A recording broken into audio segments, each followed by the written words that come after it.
Welcome to the Do Everything with Love podcast, where we are talking about being a community, learning, growing, and engaging our world around us with relevant discussions sourced from books read for creatives in today's culture, hosted by Waddy, Myron, Amber, and yours truly, David. And love God, love people, do everything with love.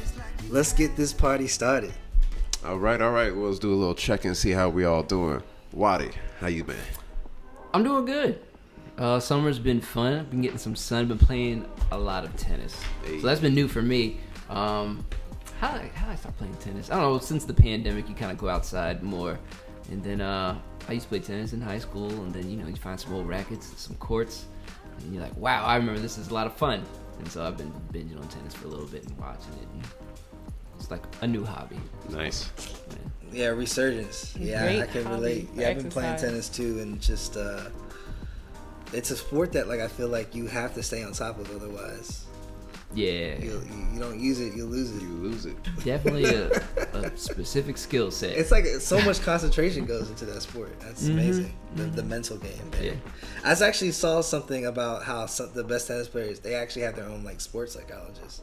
Oh, wow. To overcome. Psychologist. Yeah, because it's just a mentally straining game. I'm sure. Well, since it's not a team sport, Yeah. it's just you and your mind. Well, you're against the opponent and your physicality and all that stuff. But once you put in the work physically, you're out there, and your mental's got to be sharp. I think that's the whole thing with Nick Kyrgios. If anyone's familiar, he's been public about his mental struggles. Same thing with Simone Biles. yes, Basically, the gymnast. but also and also the other tennis player Naomi Osaka. Oh Yeah, yes, that's right. Oh, Yeah, Naomi. yep. Yeah, she's So, very vocal about. So yeah, it's also a mental game. Mental health. Mental health, it's been a trending topic for sure. All right, well, David? I recently just had a colonic done, a hydrocolonic. Shout out to what that is. to Renew Wellness on that. Not too much detail. Not too much detail, but Fine basically, the colon is a big, really important part of your body. It's mainly in your abdomen. Actually, your stomach. I learned something new. Is your stomach's not where you think your stomach is. Most people think it's like your belly or your abdomen, but actually it's off to the side and you're kind of near your rib cage. But anyways, basically the premise of a colonic is to basically flush out, essentially if you're a perfectly working colon, every meal that you eat, afterwards you're able to, be able to take a dump. Yeah. So, if you eat 3 meals a day, you should be having 3 different bowel movements. But 3? Yeah. 3 a day. If you eat 3 meals, is meals. that with or without coffee? I don't know, but because I'm saying if you drink some coffee, you can get like 2.5. Yeah, I'm pretty regular. Maybe, Pretty yeah. regular. Yeah, I'm pretty regular too. But if basically for any the way that I don't even know what to call her. Is she the colonist? Do you actually see all of the waste when they extract it? Yes. So the premise of it is they didn't sedate you. They pump your colon with 100 degree water. You go to a movie first. And no, just right into it, huh? a lot of lube was involved. So okay. anyways, And they don't put you to sleep for that? No, I don't put you to sleep with that. Get a handshake first. They hold your hand. She looked me in my eyes. And Oh, it's nice. She gazed into my eyes and said, "This is what but you really and they hurt pump me." you full of water and hot water, and basically, and keep in mind your body's like 98 point something degrees, right? So 100 degrees is not too crazy, even though that is technically boiling. But anyways, they pump it in you, and it's supposed to soften, because basically the way that you can judge or even scope how much waste is inside of you is basically if you have 3 meals a day and you're only taking a dump, once a day or twice a day, then that means that there's 1 meal that's not getting a bowel movement. And bowel movements typically only defecate what you just ate. Not like it's not like a backup and it's like, okay, I'll just have a bowel movement and everything comes out. It doesn't work. The colon doesn't work that way. So anything that doesn't get bumped out, after a meal, typically hardens and sticks to the sides of your colon.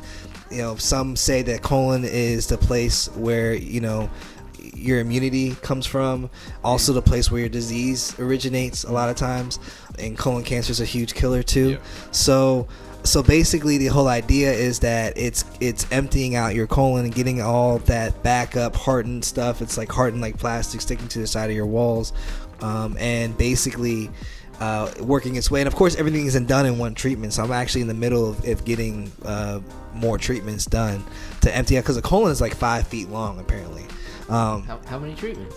It's like 3 or 4, and it's amazing because when you do it, like it definitely you feel lighter. It simulates the urge of you wanting to go take a dump. Like it's kind of weird, and there's like there's like a tube that you can see like all the stuff coming out of you, and so you see chunks, you see like the water. But anyways, it feels great. The colonic feels great. I highly recommend it. If you ask like a doctor will just tell you we rather you take a pill for that if you have problems with digestion. But to me, it's kind of the holistic way of going about it, and of course, doing it with a professional. I would not recommend doing it on your own.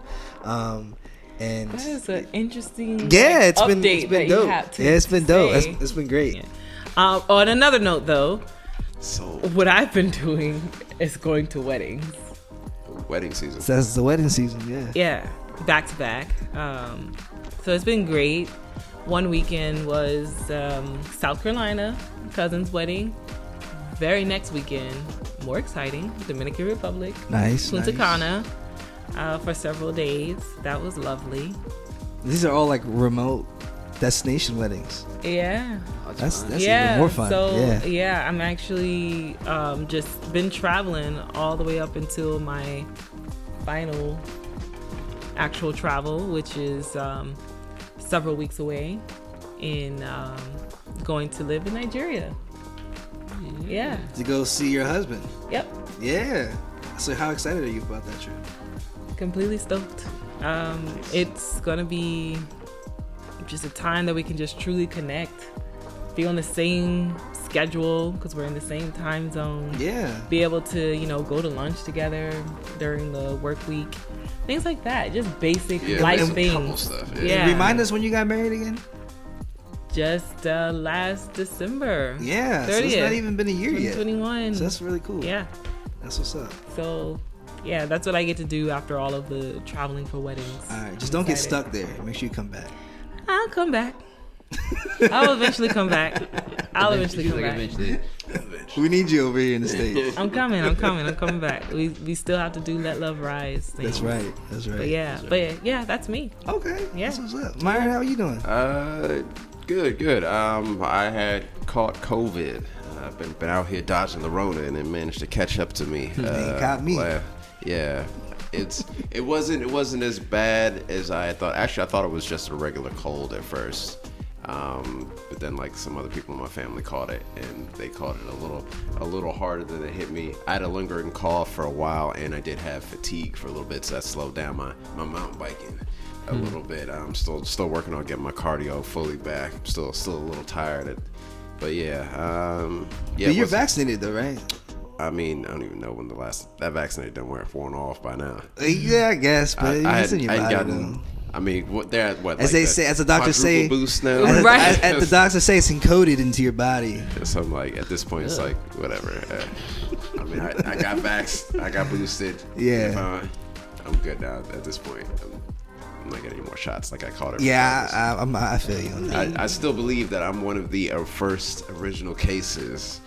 In like, when did it first get here? That was like March 2020. I think that's the official. But no, 2019, right? It was December 2019. Yeah, it was December because I believe I got it in December because I know they said they had some. It was first in Seattle. Yeah. And my church had a joint event, and actually some people from Seattle were there. Oh. So I actually think I caught it then, and it was just way early, and like because I went to the doctor. Zero. Yeah, I was your right. fault. I was that monkey, outbreak. Yeah, outbreak. That movie. Yeah, that's funny. But yeah, I think I was one of the first. Well, I think it reached really pandemic status in March. It crushed you. Yeah. It was pretty bad because like that was one of the first times I ever went to like the hospital for like a cold. You went to the hospital for this? Yeah. Wow. Like, Wow. But they were like, oh, it can't be that. I mean, but they didn't even have any tests they could run wow, for it. They was wow, like, wow. oh, it just must be some different strain of the flu or something. I'm like, this ain't that. This is different. Like, I know how my body works. Right. It responds to Wow. so very specifically, and that was not it. So yeah. Thankfully, Well, you bounced overcame back. it. Right. Wow. Could have been worse. Yes, Yeah. sir. My sister was actually saying that around that time she thinks that she's never ever been sick like that, never had cough like that, flu like that, and she was like, she's pretty sure she was probably patient 0 too. Wow. Yeah. Yeah. I mean, all I can say is that I'm grateful that I feel like the latest strains have, as this new strains keep coming out, they seem to be getting, the symptoms seem to be getting weaker and weaker. Yeah. So that's one thing that I'm grateful for. But yeah, what's the next? I don't know. It makes you wonder what's the next one going to be. Hopefully it won't be around for a while. Gives us a chance to get back into it. But I feel like we're pretty much, society in general is kind of back into full swing of things now. For So, the most part, For yeah. the most part. yeah. So, but anyways, for the main events, we're here because of the book that we're reading in our book club, called And we're not talking about COVID or bowel movements anymore. No. Now we're talking about Contagious. We're talking about How Contagious. these bowel movements are contagious. How contagious COVID was. COVID went viral. Jonah, the Do Everything with Love podcast. If you'd like to continue to take the journey with us, please hit us up at withLove across all streaming platforms. Our music is everywhere, all right? And if you want a physical copy, hit us up at bandcamp.com, and you might even score yourself a signed copy of our album. Thanks. Why things catch on? Why is it catching? Why things catching on? Why did monkeypox catch on? Well, it had a viral name. No, but okay. Oh no, in all seriousness though. So this is the current book we're in, Contagious, and as we just stated, it's pretty much a book that breaks down why things go viral, why things catch on. And today we are currently in chapter 3, Emotion. Emotion is pretty self-explanatory. So in this context, it's when we care, we share. So if something emits an emotional response, you'd imagine it would catch on and go viral. But it's not so simple. There's Dave. Well, I think the question that I think is that we wanted to discuss today is how do emotions play into going viral, right? Mm-hmm. And so I think one of the big ones that causes things to go viral is the power of awe, right? Awe being defined as being amazed, being humble, being elevated, right? Being captivated, right? Which is something that if you imagine anything that has gone viral that we've all, I feel like everyone, at least in America, has seen a video gone viral, right? It's something that captures your attention in the moment. You literally stop what you're doing and you take the time to actually watch this video. It's a complex emotion, awe is, right? And it kind of involves this sense of wonder and amazement, and it allows you to be just so enthralled in the moment. And so statistically, it's been proven to actually boost sharing 30%, right? Mm-hmm. Which to me would suggest to say that for something to go viral, it has to have this sense of awe, right? It has to capture your attention in some shape or form to the point where you feel like you want to be that person that wants to be interesting to another person, and therefore you do what? What makes things viral? You share it. Mm-hmm. So I was thinking about the Monty's Tale story. Mm-hmm. It's on Netflix now, on Untold Stories, and amazing story about a budding football linebacker from Hawaii, the number one linebacker ranked in all high school sports or football, and ends up going to Notre Dame. Devotes his career, his games to his grandmother that just died, and to his girlfriend who also passed away shortly after his grandmother. Come to find out, his girlfriend was a catfish and was a transgendered woman. And so, of course, Monty Teo was destined to be in the NFL. He eventually did get to the NFL, but I believe he's washed out now, and a lot of people are suggesting that it was from the pressure and the humiliation and just the publicity of having to be, I guess, really publicly humiliated on national TV. I think the press ran with it. It was So you'll see, if you watch the documentary, you'll know what I'm talking about. But anyways, what made that story catch on, right, in the beginning? Why did the press love it so much? Why did the media, and it's crazy because the media even flipped it on its head a little bit and say, was Monty Tail, was he a part of it? Was he a part of the whole scheme, you know? And so it created this sense of awe because when you watch it, it's like, I mean, the first thing, like when you watch the first episode of that documentary, it is literally, my jaw drops when they bring out the actual transgendered woman who catfished Monty Teo to be is giving her her interview. Like, it's crazy. So like, I don't know. I haven't seen it. Was it because it was obviously a transgendered woman? Yes, full on in transition. Mm-hmm. Yeah. So and he thought it was not a transgender woman. Well, he never seen her.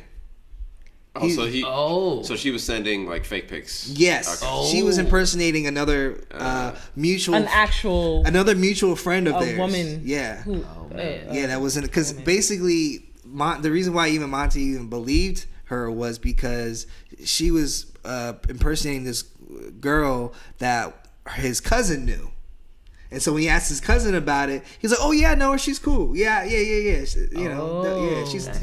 And so, you can see the slippery slope there. So, anyways, touchy slope. Yeah, I haven't finished watching the documentary, but all I can say is that I remember reading about it in the press, and it's one of those stories that literally makes your jaw drop. Like it's like, wow, what's going on here? It's just so many elements, so many layers to the story. It's pretty awe-inspiring, right? It's pretty like, wow, such a thing. We know people get catfished, but not in a way where you get, this is a drafted NFL player, that they got catfished. So I thought that was pretty cool. So a surprise, unexpected. Yeah. Mm-hmm. So, anyways, but that was one of that contributes to playing with your emotions. But then I know there were some other emotions, right? In this chapter, we have what they call the emotional matrix, and it kind of breaks down into high arousal emotions and low arousal emotions. And interestingly enough, it's the high arousal emotions aren't just like all the happy things, like you were talking about, awe and excitement and stuff like that. Also humor's in there, but also anger and anxiety are also in the high arousal emotions. And it kind of makes sense when you think about like news articles or things like you see newsworthy on like Instagram or your feeds that like may go against your political beliefs and stuff like that.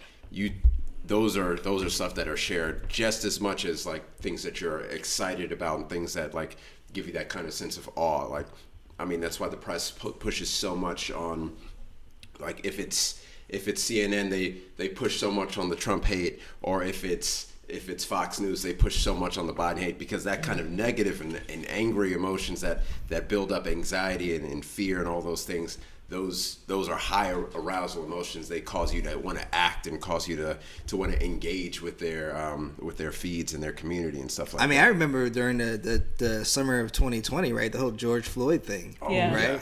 Like, that made people angry. I mean, I was angry about it too, but I mean, that was something that... But anger drives action. It fueled people to action. And then literally caused that one of the biggest act. social uprisings that I think the U.S. hasn't seen in years. So, and across the world, globally. And that's a great example. So the low arousal emotion, that would be, I guess, on the same end of a negative emotion, would be sadness. So, for example, the George Floyd situation, if it had just ended with sadness... Based on this book, that's a low arousal emotion, thus more likely for people not to share. To act. Yeah. So if like a story just ends with sadness or something, man, like that sucks. Okay, it wouldn't have gone viral or been shared the way it was. But it was an angry situation, and it drives people to share. Yeah, we were talking about. Remember we talked about Corona and why it's like. I recently read somewhere that Corona is like the number one most famous beer in the world, And Corona does a great job. I think everyone's seen a Corona commercial, right? Clinking beers on the beach. Yeah. But that's definitely a high arousal feeling that they're trying to evoke, right? Because it's like that party time, that excitement on the beach. You know, you're cracking some beers. You got friends. You're playing volleyball. You know, you got the sand, the sun going. It invokes that emotion that drives you to be like, shoot, man, let me take some time off. You know, let's crack a few beers and, just have But isn't that interesting how it plays into your psychology? Because, like, I know buying a Corona at the club, I'm like, man, I'm about to have a good time drinking a Corona, you know? Mm-hmm. But didn't the reverse happen when, the name Corona was connected to the coronavirus? Well, I mean, that was just unfortunate. And did the sales go up or down? It was something that happened to Corona. Take a look at Corona's sales. I'd actually venture they'd go up. Yeah, I would guess that too. I mean, that's just David is searching. Free advertising. Yeah. Let's see. People are looking at the name more. I forget which one it was, either going up or down. But I know it did. It had some impact on the fact that there was the same name. During the pandemic, alcohol sales went up. Yeah. In general. Right. Oh, great point. So Yeah. it may have gone up, but it may be inconsequential just Yeah. for alcohol sales. Well, they said that they definitely weren't hurting during the pandemic, but they were definitely trending more on social media. They're trending, yes. Which sense. Contagious talks about, right? Yeah. Because you and we'll talk about that in later chapters about linking your product to other trending things that are going on. And that way it's being socially relevant. Yeah. They didn't do more publicly any visible. specific advertising related. No, they didn't have They to. didn't. They didn't have They had the to. same name. Yeah, I mean, I guess, but it would have been really creative if they could have made an ad or like they put a mask on the bottle or something like that. Just like something goofy just to tie it. You have to tiptoe around that bit, but Yeah, because then now people are going to be thinking I if you guess drink it's a a smart Corona, play not to you're going to do be cured of the anything. Corona. Right. You're going to be cured. Yeah, that's true. Yeah. So, but Very anyways, delicate. no, that's really good. And then what was the last part? It talks about something about exercise. Yeah. So I will talk about physical arousal. Not in that way. Oh, What? Please go ahead. So There there was There's been going to a lot of weddings. an experiment. There's an experiment that the author did where he wanted to know if not just sentiment arousal or psychological arousal, if maybe physical arousal could make people share more when they're at a certain state. So he had two groups of people in his lab. One group, they sat out for about 30 minutes. The other group, they did some light jogging.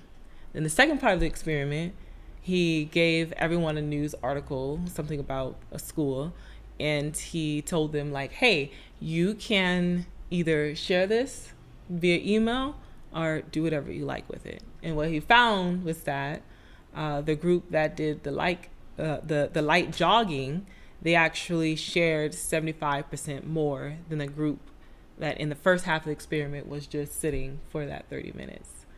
So there was some linkage between not just that sentiment or emotional arousal, but more so just any kind of physical activity, encouraged people to actually share more. It's like, for example, when you're on a plane, you ever got on a plane and someone is like extra talkative?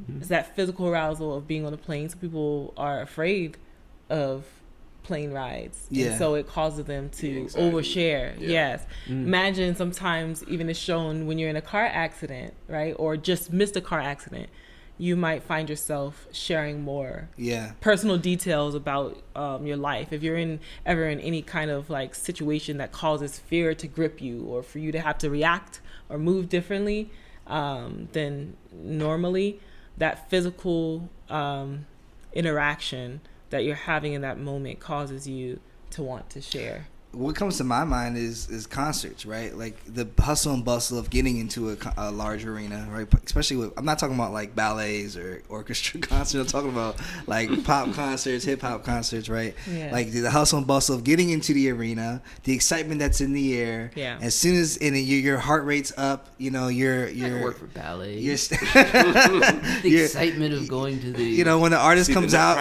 comes out on stage, you're starting to, everybody gets on their feet, right? People people are dancing Well, or you just whatever. went to see Kendrick too. So. Yeah, I just went to see Kendrick, and that's how it was. And people are jumping, people are having a good time, getting hype. And what's the first thing that people do? They whip out their phones, right? Everybody's got their phone up. Everybody's trying to record, and what is everybody doing? They're sharing what's going on in the moment. Yeah, but sometimes that takes away from the moment, though. That can get on another topic where you take out your phone.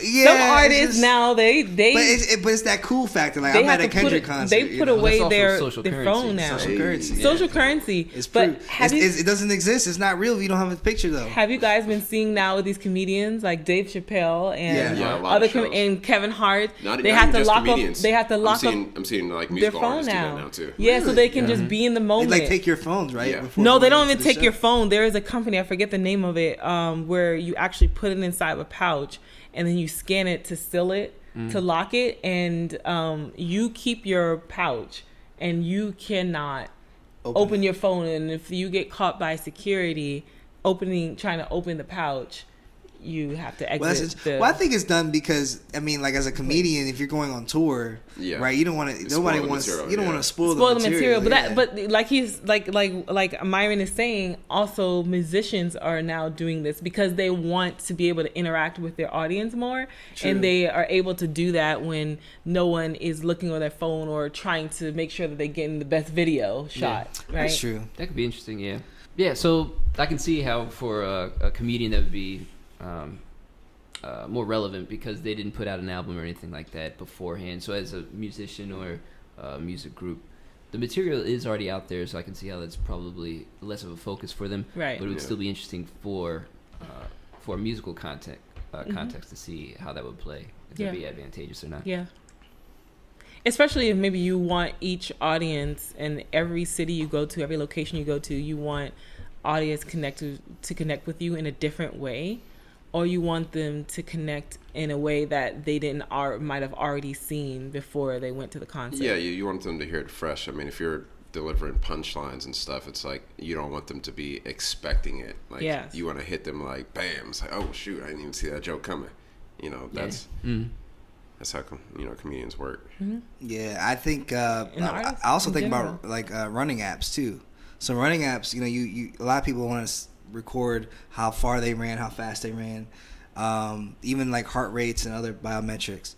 But like those apps also allow you to share with social media like what you've done, and people actually do it. And I think there's something that legitimizes like companies like Nike and all these big sports companies that are promoting these running apps because it allows them to engage their audience and their patrons even more. Yeah. Well, yes, like even with Strava is one of the big biking ones. Like people, they can post like their PRs, they can post like their whole routes that they do, and it's also competition too. You see your boy, he just did like 10 miles in like a certain amount of time. You're like, shoot, let me see if I could beat that. See if I can keep up with that and stuff like that. Yeah. Yeah. Peloton too. Yeah, Peloton. Yeah. Yep. So. But cool. Well, that's pretty dope chapter on emotions there. Hey y'all, this is Amber, president of Let Love Rise Foundation Incorporated, and we have officially launched. Check out letloverise.org. If you are a community organization with volunteer needs, go and sign up on our platform to promote all of your volunteer needs. And if you are a volunteer looking for ways to connect to your local community, looking for ways to make a difference, go on letloverise.org to sign up for these volunteer events. I'll see y'all at the next event. Announcements, yes. You can follow us on @withLoveMusic and @letlove.rise on IG. Subscribe on Patreon, and we'll see you there. Yes. Appreciate it. Thanks, everyone. Love God, love people. Do everything with love.